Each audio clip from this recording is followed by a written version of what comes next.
Hello student. In today's session we will discuss about the relative pole method. So first of all, what is the relative pole and how this method is used to find out the length of 4-bar chain mechanism or to find out the dimensions of the slider brake mechanism, we will see. Okay. So first of all, what is the relative pole? Relative pole means pole means on a center, means there is one point and the point about which the link is rotating, the link is moving, is called as the relative pole. Okay, so let us consider, suppose this is a 4-bar chain mechanism. Okay, this is link 1, 2, 3 and 4. If we consider here, this link 2 will rotate about this center. Suppose here A1, B1, C1, D1. Okay, this link 2 is rotating about the center A1, link 4 is rotating about the center D1, but if we consider link 3, that is B1, C1, will not, it doesn't rotate about any center. So there is one point about which the link 3 is rotating and that point is called as the pole. Okay, so how to define this point we will see here for this mechanism. Okay, so let us see here.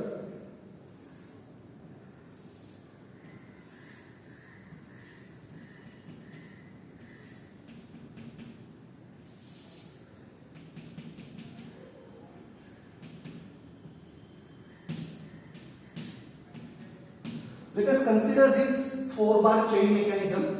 Here A1, B1, C1, D1 be the initial positions of the mechanism. So here this makes an angle theta, means input link A1, B1 makes an angle theta with with the horizontal, and link output link, this A1, B1 is called as input link, C1, D1 is called as the output link, and B1, C1 is called as the coupler link. Okay, so input link makes an angle theta with the horizontal, C1, D1, that is output link makes an angle phi with the horizontal.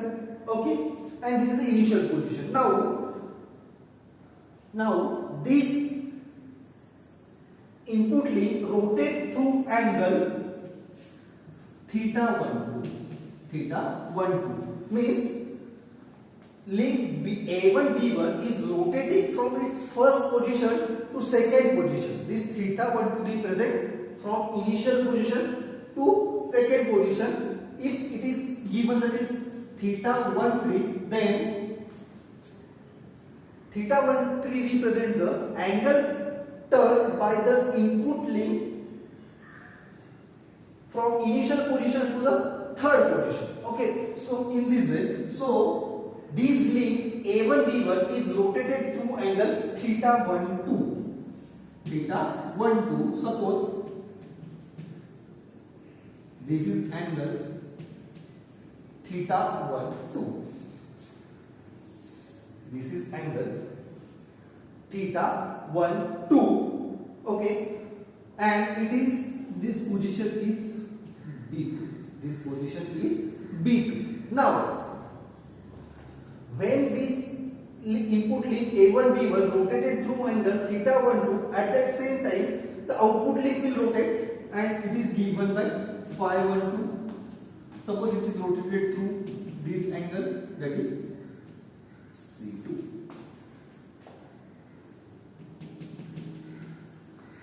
This C2. Okay. A1, B2, C2, D1 is the second position of the 4-bar chain mechanism. Okay. Now we have need to join B1, B2. Join B1, B2 and C1, C2. Join B1, B2 and C1, C2. Then take the perpendicular bisector of B1, B2. If we take the perpendicular bisector, this is the perpendicular bisector of the B1, B2, and take the perpendicular bisector of C1, C2. And where these bisect intersect with each other, mark this point as a R, and this R will represent the relative pole of the coupler link with the fixed link. Relative pole of the coupler link relative to the fixed link. Okay. So here R is the point about which this coupler link B1 C1 will rotate. Okay. This is called as the relative pole. Okay.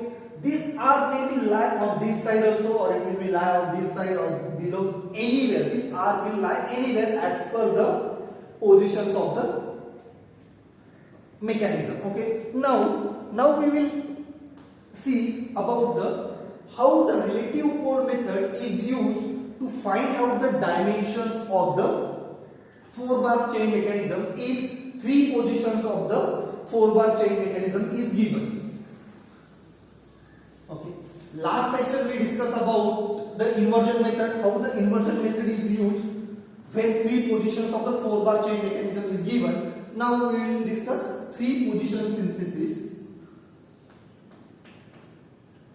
relative pole method.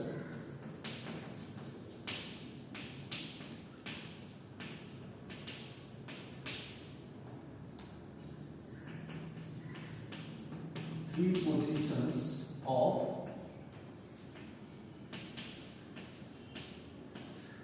4-bar chain mechanism. How the 3 position method of the relative pole method for 3 positions of the 4-bar chain mechanism. Okay. In this problem, what are given and what are we are finding, we will discuss. Okay. So the first thing is given that there are 4 links L1, L2, L3, L4. L4 is a fixed link. L1 is a input link. The length of the input link is given. Theta is given. Theta is the initial position of the input link.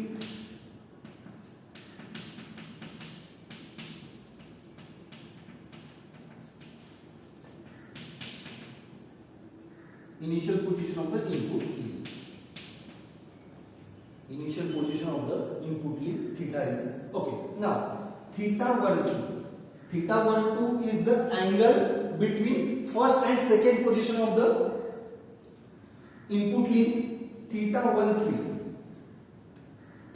1 3 is the angle between first and third position of the input link. Okay, angle between first and third position of the input link. Then phi 12 is given. Phi 12 is the angle between first and second position of the output link. Then phi 13 is given. Phi 13 is the angle between first and third position of the output link. Okay. And by using this we can find out the, here also they given that the L4, that is length of the fixed link.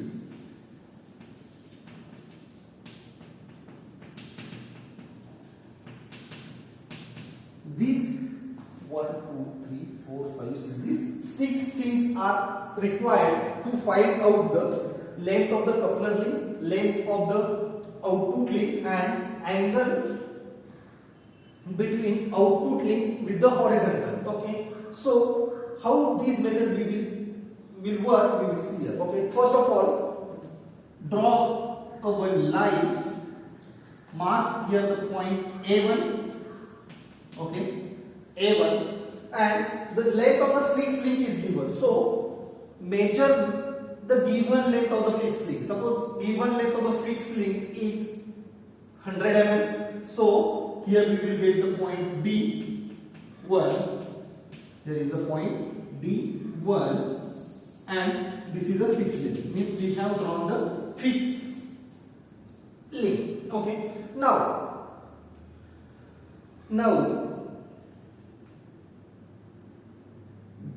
draw a one line which is passing through A and makes an angle theta 1 2 by 2.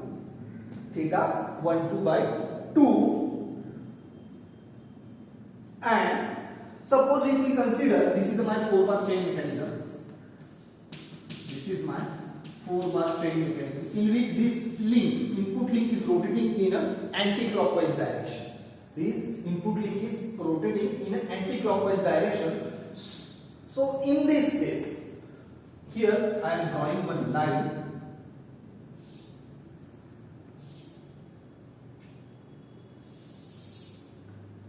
This is equal to theta 12 by 2.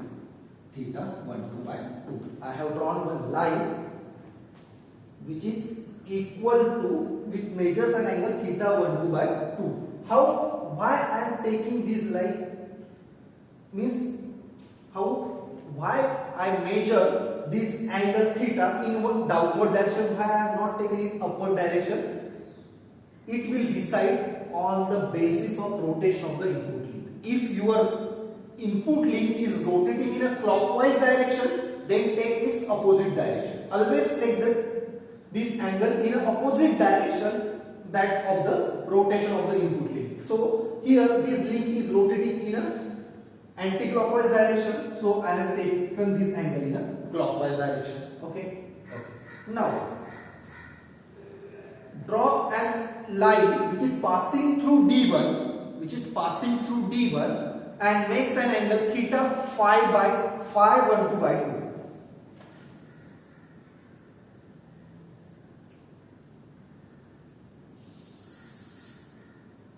Here this angle is 512 by 2. 512 by 2. And why this 512 have taken in a clockwise direction? Because if this rotating in a clockwise direction, this also rotating in this direction. So the direction of rotation of the links will decide where this angle is clockwise direction or anti-clockwise direction. Okay, so this angle is 512 by 2, and the point where these two lines intersect, this is the relative pole 1. This is the R1. I have marked this point as a R1, and it is called as the first relative pole. Okay.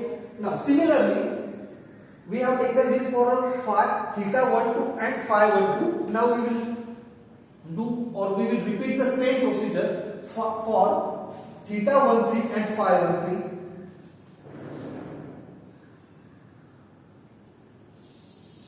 So this angle is theta 13 by 2.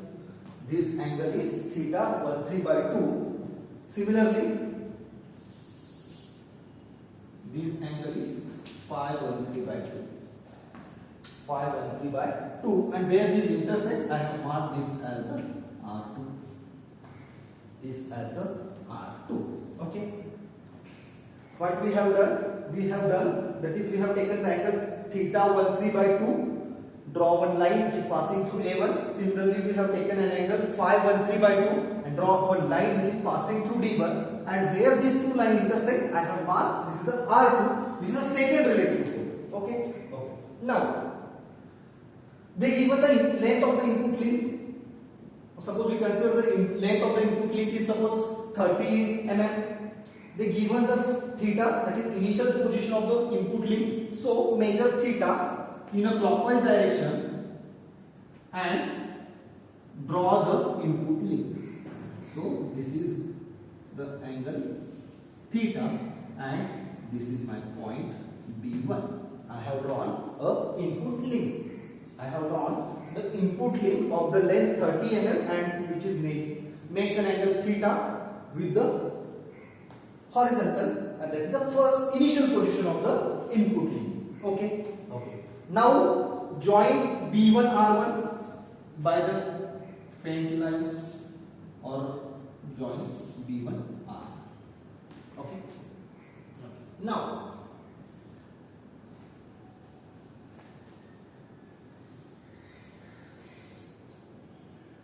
B1 R1. I have joined B1 R1. Now measure the angle A1 R1 B1.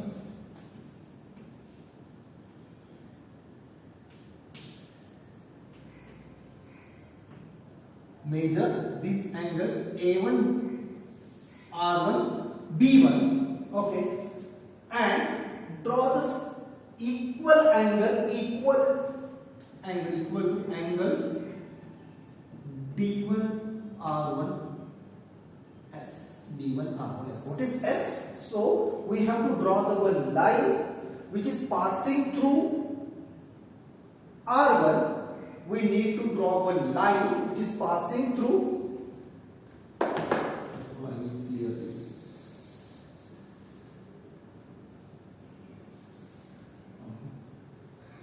Draw one line which is passing through R1 and angle D1 R1 and S is equal to angle A1 R1 B1. So keep your center of the protractor at point R1, align the horizontal line of the protractor along the line R1 D1 and measure angle A1 R1 B1. Suppose this A1 R1 B1 I have measured and this is this angle, and here is, suppose this is the line S.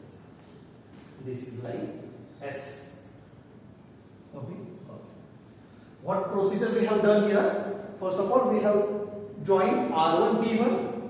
Then we have measured the angle A1 R1 B1, A1 R1 B1, and we have taken the same angle, that is D1 R1 S, and we have drawn the one line which is passing through R1. Okay. Now, similarly join R2 with B1. Join R2 with B1. Measure the angle A1 R2 B1.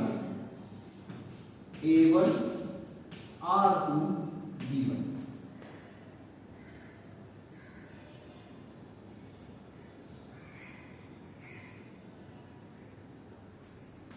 A1 R2 B1. Okay. Same, which is equal to D1 R2 T. Means we have to need to draw one line which is passing through R2 and with along with the R2 D1. Means we have to put the center of the protractor at R2. We have to need that align the horizontal line of the protractor on the line R2 D1 and then measure, taking this angle, draw one line that is D1 R2 T.